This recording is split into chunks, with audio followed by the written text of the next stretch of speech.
अगर मैं आपसे ये बोलूँ कि यार आज से आपकी जीआईएल की प्रिपरेशन बहुत लेवल अप होने वाली है, तो यार ट्रस्ट मी, ये वीडियो ना बिल्कुल बहुत हेल्पफुल होने वाली है। अगर जो भी नए फ्रेशर्स हैं जो आज से स्टार्ट कर रहे हैं, जो अभी जून अटेम्प्ट देने वाले हैं, वो भी बिल्कुल ध्यान से देखना इस वीडियो को। बिल्कुल बता रहा हूँ, आप पछताओगे अगर ये वीडियो नहीं देखोगे तो। जोक्स अपार्ट, बट ठीक है, देखो अगर आपकी प्रिपरेशन, आप वैसे तो आपकी प्रिपरेशन बहुत अच्छी चल ही रही होगी, जिन्होंने जून वाला दे रहे होंगे, और नई भी चल रही होगी ना, तो ये वीडियो देख के आपकी बहुत अच्छी होने ही वाली है। हम बात करने वाले हैं इस पर्टिकुलर सब्जेक्ट के बारे में, जो कि जीआईजीएल है। तो बहुत सारे बच्चे ना कहीं ना कहीं अच्छे स्कोर कर लेते हैं एसबीआईएल में, सीलॉस में, या सीएफएम में भी किसी 40-50 आ ही जाते हैं। बट जीआईजीएल ना लगता है अच्छा सब्जेक्ट है, बस पता नहीं नंबर क्यों नहीं आ पाते। तो ये इस चीज़ का मैं सॉल्यूशन यहाँ पे लेके आया हूँ। कई बच्चे ना 5 नंबर से, 2 नंबर से, 3 नंबर से, 10 नंबर से 40 के पार नहीं पा रहे, उनके लिए ये वीडियो है। क्योंकि ना कहीं वो बच्चे ना कहीं 5 ऐसी गलती कर रहे हैं, कुछ भी छोटी छोटी ऐसी गलती कर रहे हैं जो उनको आगे ले जाने में बिल्कुल मतलब आगे भेज ही नहीं रही वो, कि भाई तू इनको सुधार पहले तब जाकर आगे बढ़ना। तो वही हम मिस्टेक्स यहाँ पे बात करने वाले हैं, और किस तरीके से आपको जीआईजीएल को अप्रोच करना है उसमें हम बात करने वाले हैं। तो वीडियो में सबसे पहले आगे बढ़ने से पहले हम कुछ रियलिटी बता देता हूँ आपको। देखो यार, कभी कभी ना हर कभी पेपर टफ नहीं आता, और बहुत कम ऐसे चांसेस होते हैं पेपर टफ आता है। कभी कभी मेरी जो प्रिपरेशंस रहती है वो हमेशा तो नहीं बोलूँगा, कभी कभी भी वो भी रह जाती है। तो इस चीज़ को हमको बिल्कुल अब ख़त्म करना है, और भाई ये जो मिस्टेक बता रहा हूँ उनको अभी छोड़ देना है यार, क्योंकि ये ना आपको आगे चल के भी दिक्कत देगी, और अभी तो देगी ही देगी। तो इस चीज़ को आप लेट गो कर देना, हटा देना अपने लाइफ से, और बिल्कुल अच्छे नेक्स्ट लेवल से हमको पढ़ना है। सबसे पहले हम बात करते हैं जीआईएल जैसे त्योहार सब्जेक्ट को अप्रोच कैसे करना चाहिए, किस तरीके से पढ़ना चाहिए। सबसे पहले यार देखो, जो आपकी मॉड्यूल दी गई है सबसे बेस्ट वही है यार। फिर उसके अलावा फिर हम कॉम्प्रिहेंसिव बुक जो आपको टीचर से मिली होगी। थर्ड आता है आपके नोट्स। फर्स्ट नंबर पे मॉड्यूल, सेकंड नंबर पे आपकी नोट्स जो आपके टीचर्स ने दी होगी, थर्ड नंबर पे आपके नोट्स। मॉड्यूल्स इसलिए पढ़ना प्रेफर करता हूँ क्योंकि देखो, जब कंटेंट आपके पेपर में जब आता है ना क्वेश्चंस, तो वो मार्क्स के अकॉर्डिंग आता है। उस अकॉर्डिंगली हमारे कॉम्प्रिहेंसिव बुक में नहीं रहता है मतलब, क्योंकि कोई भी क्वेश्चंस आया 8 नंबर का आया, बट 8 नंबर के लायक आपको कॉम्प्रिहेंसिव बुक में है कि नहीं है इतना हमको नहीं पता रहता, और नहीं होता मोस्टली, क्योंकि इतने बड़े बड़े 8 नंबर के क्वेश्चन कॉम्प्रिहेंसिव बुक में नहीं देते। हाँ, उसका छोटा वर्जन दे देंगे आपको इतना, बट आपको लिखना इतना रहेगा ना उसमें, तो आप वो इतना सारा कहाँ से लिखोगे आप? तो इतने भगवान अपन कोई है नहीं है, जीआईएल तो बन नहीं रहा, क्वेश्चन आंसर कहाँ से लिखेंगे अपन? तो इतना पढ़ने के लिए अपन को मॉड्यूल पढ़नी पड़ती है, उसमें कीवर्ड्स रहते हैं उनको देखना पड़ता है, तो वो सब है। देखो इस तरीके से आपको अप्रोच करना है। सबसे पहले आप रीडिंग करना स्टार्ट करो भाई, मॉड्यूल को छान लो। ऐसे तरीके से पढ़ना है कि अपन को याद हो जाए कि भाई चलो कहीं ना कहीं ये तो मैंने पढ़ा था यार, हाँ इतना याद है, इतना कर लिया ना, दैट्स इट। फिर बारी आती है रिवीजन की। रिवीजन आपको 2 रिवीजन तो लगेंगे ही लगेंगे, क्योंकि भाई रिवीजन नहीं करते हो आप, यही तो दिक्कत रहती है। तो वो सब हम मिस्टेक्स में जानेंगे। इतना आपको अप्रोच करना है कि भाई मॉड्यूल सबसे पहले पढ़ो ही पढ़ो, फिर आपके कॉम्प्रिहेंसिव नोट्स जो कि टीचर्स ने दिए होंगे, फिर नोट्स तो आप बना ही रहे होगे, तो नोट्स अपन रिवीजन में लेंगे।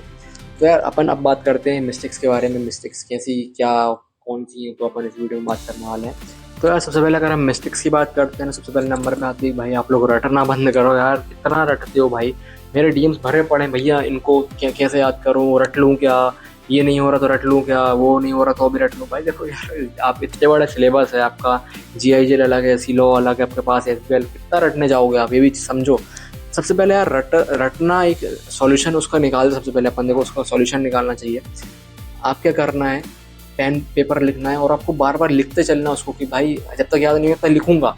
लिखोगे नहीं तो आपको बायोलॉजिकल भाई माइंड में आपको सेटअप हो जाएगा ये आंसर कैसा है, उसको प्रेजेंटेशन करना है, कैसे उसको याद करना है। रटना इज नॉट एन सॉल्यूशन भाई, मतलब अगर आप एक बार रट के चले गए एग्जाम में, तो आप मतलब खत्म हो, आप इस चीज़ की गारंटी दे रहा हूँ मैं आपको। सबसे पहले बात है रटना बंद करो। अब आते हैं मिस्टेक नंबर 2 पर। देखो mistake number 2 is most important, जो कि है नो प्रैक्टिस। सिर्फ रीडिंग करने से या सिर्फ लिख दिया एक बार, नोट्स बना लिए, उससे काम नहीं बनता। जब तक आप प्रैक्टिस नहीं करोगे लिख कर, जब तक आप पूरे प्रॉपर डेडिकेशन के साथ आप एक आंसर राइटिंग नहीं करना सीखोगे, अब तक कुछ नहीं होगा। पेपर में लिखने वाला होता है, ओरल या प्रेजेंटेशन वाला नहीं होता। वहाँ पे आपको प्रॉपर प्रेजेंटेशन चाहिए, प्रॉपर आपको वहाँ पे कंटेंट चाहिए, प्रॉपर कीवर्ड चाहिए, हाईलाइटेड चाहिए। तो ये सारी चीज़ें में बहुत सारे ध्यान देना पड़ता है।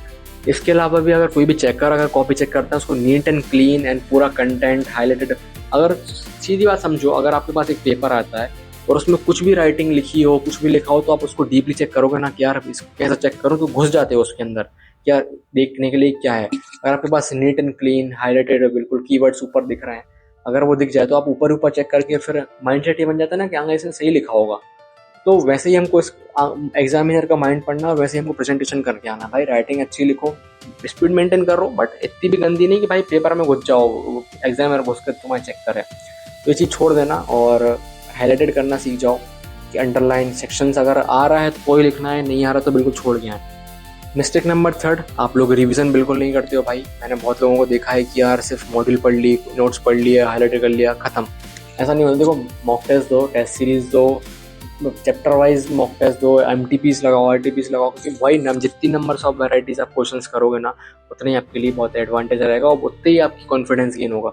लिख के देखोगे ना तो आप कॉन्फिडेंस ऑटोमेटिक गेन होगा। आप करके दिखाना है ये चीज़। चलो आपकी बात रही, अगर आप लिख के देखोगे ना और फिर मेरे को DM करना है इंस्टाग्राम में, मैं चेक करूँगा। भाई लिखोगे ना अपने आप कॉन्फिडेंस आता है। एंड देन नेक्स्ट मिस्टेक की बात आती है जो कि अपनी रहती है, भाई आप लोग जर्नल लॉस को इग्नोर कर देते हो यार GIGL सब्जेक्ट में, तो एटलीस्ट वो तो मत करो। केस लॉस के बिना हमारा GIGL अधूरा है। 40 से 50 नंबर के सिर्फ केस लॉस ही आते हैं भाई, ये चीज़ समझो आप। क्योंकि पेपर में आप लिखते हो केस लॉस, कहीं ना कहीं गलत लिखे आते हो, कहीं ना कहीं पूछा कोई सा और रहता है, लिख कोई सा और आया, तो ये चीज़ मिस्टेक समझो। क्या कौन सा कोई केस लॉस उसमें पूछा है, इसकी केस स्टडी आप प्रॉपर पढ़ो, 2-3 जगह से पढ़ो, कॉम्प्रिहेंसिव से पढ़ो, आपकी नोट से पढ़ो, मॉड्यूल से पढ़ो, या डायरेक्ट खोल लो कोई से, उससे पढ़ो, या टीचर से किसी से भी पढ़ सकते हो आप। तो वो चीज़ आप क्या है कि 40 से 50 नंबर तो वैसे ही गेन हो जाएंगे केस लॉस से। तो केस लॉस पे आप अकेला ग्रेप बना लोगे ना, सब पे ग्रेप बन जाएगी। देखो ड्राफ्टिंग 20 नंबर की जाएगी, बाकी थ्योरी डाइट क्वेश्चन वगैरह 20-40 नंबर के जाएंगे। केस लॉस तो आपके पूरा मेजर पार्ट तो वही है ना, तो यार इसमें ग्रेप बना लो ना, क्या दिक्कत है। और केस लॉस को पढ़ने का तरीका बताऊँ आपको सबसे बेस्ट क्या है। जब भी आप पढ़ रहे हो ना, तो केस लॉस का सिर्फ नाम और 2-3 लाइन लिख लो एक अलग पेपर में, हर चैप्टर में एक पेज बना लो, उसमें स्टेपल कर लो, तो एक सेक्शन की और केस लॉस की एक अलग आपके पास कॉपी रहेगी। उसको आप हर सैटरडे संडे या उसमें आप रिवीजन करते चलना। ये मैंने करा था और यही आप पे करना है, और आप पे डेफिनेटली आपकी इस पे इम्पैक्ट पड़ेगा। नेक्स्ट इज कि भाई कीवर्ड्स आप हाईलाइट करते हो भले ही, बट आपको एग्जाम में सेम है, आपको एग्जाम में करना है। क्योंकि देखो यार, जब वही बात आ जाती है कि नीट एंड क्लीन जितना मिलता है ना, उतना अच्छा आपको नंबर गेन होते हैं, उतनी अच्छी आपको सब चीज़ें। देखो अगर आपके 40 नंबर भी है, 50 नंबर भी आ रहे हैं ना, या बिल्कुल 30 नंबर, 35, 39 या जितनी भी आ रहा है, इसके पीछे ये कारण नहीं रहता कि आपने पढ़ाई नहीं करी है। ये बिल्कुल कारण नहीं रहता। मोस्ट लीस्ट कंडीशन रहती है कि आपने पढ़ाई जब नहीं करी हो। मैं मानता हूँ कि आपने कहीं ना कहीं लिखना नहीं आता हो आपको, या कंटेंट में कमी है, या तो फिर रिवीजन आपको हुआ नहीं, तो कुछ भी आप पेल के आए हो, उसमें लिख के आए हो। तो इस बार हमको रिविजन भी पूरा प्रॉपर अच्छे से करना है, राइटिंग प्रैक्टिस अच्छे से करना है, कीवर्ड्स को पकड़ना है, क्या कीवर्ड्स हैं, किस तरीके से पढ़ना है अपन को, केस लॉस पर ध्यान देना है, केस लॉस कितने हैं, और रिवीजन। तो ये 5 मिस्टेक्स हैं। अगर आप इन पर पकड़ बना ली ना आपने, यही सेम 5 मिस्टेक्स मुझे सर ने बोली, VG सर ने बोली थी मुझसे, जब मैंने उनसे इंस्टाग्राम में बात करी थी। तो ये 5 मिस्टेक्स उन्होंने मुझे बताई थी, और उन्होंने बोला था ये 5 मिस्टेक अगर तू छोड़ देगा ना, तो आराम से तेरे 50-60 नंबर, मैं बोल रहा हूँ बिना, मतलब 2 महीने भी पढ़ लेगा ना, तो बिना मिस्टेक्स के देखो आराम से देखो 50 से 60 नंबर आ सकते हैं। और इस वाले अटेम्प्ट में मेरे 57 नंबर आए थे, 3 नंबर पता नहीं कहाँ रह गए, बट मैं 2 महीने से पढ़ाई करी थी भाई, मतलब सीरियसली। तो क्योंकि मेरी CA का इंटर के बाद थोड़ा चिल कर रहा था, तो उसमें लग गया था। तो अब आता है असली गेम चेंजर प्लान, जो कि भाई 40 से 60 के बीच में, या जहाँ पे भी आप पिछली बार थे 39, 38, 37, 30 से लेकर 60 तक आप कैसे अप्रोच कर सकते हो, तो उस बारे में हम आगे बात करते हैं। देखो सबसे पहले बात आती है स्मार्ट स्टडी करना सीखो, नॉट हार्ड स्टडी। क्योंकि अब ऐसा नहीं बचा कि आप 8-8 घंटे पढ़ रहे हो, 9 घंटे, 15-15 घंटे पढ़ रहे हो। पढ़ना चाहिए, बट देखो उसमें भी स्मार्ट स्टडी, कंसेप्ट बिल्ड करना सीखो, रटना बिल्कुल बंद करो, कंसेप्ट को समझना सीखो, कैसे समझते हैं, कैसे उसको लिखना है, तब जाके आपकी इसमें बूस्टअप मिलने वाला है। सेकंड, PYQ सॉल्व करो भाई। PYQ को बाइबल मान के चलो, क्योंकि देखो जितने नंबर ऑफ क्वेश्चंस आप प्रैक्टिस करोगे, जितने प्रीवियस ईयर क्वेश्चंस पे आप प्रैक्टिस करोगे ना, उतने ही आपके लिए बहुत बेनिफिट होगा। और मोस्ट इंटरेस्टिंग चीज़ कि भाई सेम पैटर्न रिपीट हो जाता है कभी कभी, तो ये आपके लिए बहुत एडवांटेज रहता है। तो ये PYQ आपको ऑफकोर्स सॉल्व करना चाहिए, और MTP RTP भी कर सकते हो आप। एंड देन देखो अब कीवर्ड्स का गेम आता है भाई, सेम है इसकी भाई। कीवर्ड्स जितना आप अच्छे से पकड़ना सीख जाओगे ना, नॉन वैलिड कहाँ है, वॉइड कहाँ पे है, एब इनिशियो कहाँ पे है, शॉल शेल, भाई सब अगर ये चीज़ आप सीख कर लिखना उसमें, या कहाँ उसमें पुट करना है, ये चीज़ आपकी गेम चेंजर होने वाली है। क्योंकि देखो जितना अच्छा आप लिखोगे, जितने अच्छे सेंटेंस बनाओगे ना, उतना अच्छा एग्जामिनर के लिए ईजी पड़ता है, और चेकिंग के लिए भी ईजी पड़ता है। एंड देन फोर्थ आपके लिए ये रहेगा भाई, केस लॉस पे फोकस रहना है। 50% केस लॉस आते हैं, तो केस लॉस को आप बिल्कुल अब बहुत प्रैक्टिस केस लॉस की करना, मैं ये बोलता हूँ 50 से 60% आपका केस लॉस में से ही आता है, बाकी 20% थ्योरी, 20% आपकी ड्राफ्टिंग आती है, तो मेजर पार्ट आपका केस लॉस का है। तो इस पर बहुत आपको फोकस रहना पड़ेगा, लिख लिख के देखो केस लॉस भाई, बार बार लिखो, तब जाके आपको याद होने वाले हैं ये चीज़ें।